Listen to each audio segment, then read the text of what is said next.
আমি বিশ্বনবী বললাম দুইটা জিনিস তোমার জীবনে ক্ষতি হয়ে যাবে।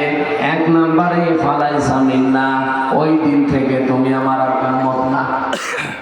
এটা আগস্টের 5 তারিখের পরে আমরা অনেককে নতুন ভাবে দেখলাম, যে জিনিস যার না দখল করে নিয়েছে। ঘাট দখল, বাজার দখল, মাঠ দখল, স্ট্যান্ড দখল, বিভিন্ন জিনিস দখলে নেয়। ওটাকে আপনার নাকি বেশি বলে ফেললাম? চট্টগ্রামে এখন হয়তো শুরু হয়নি, এগুলো কুষ্টিয়া চলছে। যে যেখানে পেয়েছে বাবা শাহজালাল সব ভালো, সব ভালো করে নিয়েছে। আরে ভাই, জিনিস কি আপনার? আপনি যে দখল করে নিলেন, আর আপনি নাম দেন যে ইসলামী ব্যাংক ওরা দখল করেছে। যার জিনিস সে নিয়েছে। ওই ঘাট কি আপনার ছিল? আপনি দখল করে নিলেন। ওই মাঠ কি আপনার ছিল? আপনি দখল করে নিলেন। এই বেবি স্ট্যান্ড আপনার ছিল, আপনি দখল করে নিলেন।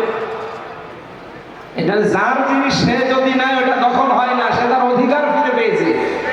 আমরা চাই এই যে অধিকার এখনো পরে আমরা